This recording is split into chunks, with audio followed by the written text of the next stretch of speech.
Hi, and welcome to the business news update on the News Chronicles. My name is Ken Ibeni. We have Nigeria's data usage dip after tariff hike. However, recovery is on the way.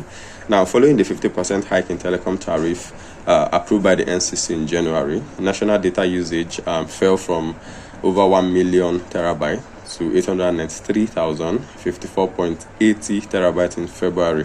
However, March saw a rebound to 995,876.10 terabytes, showing resilience despite economic pressures. Also, we have Legend Internet boosts market standing with NGS compliance.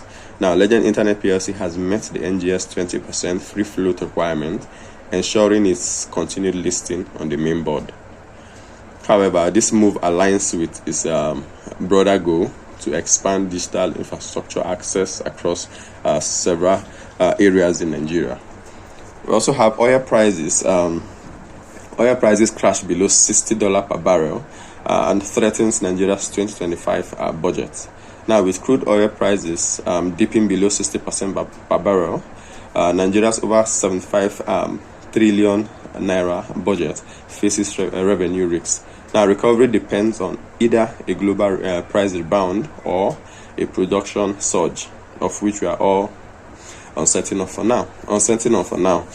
So we have China deflation worsens as U.S. tariff stalls exports.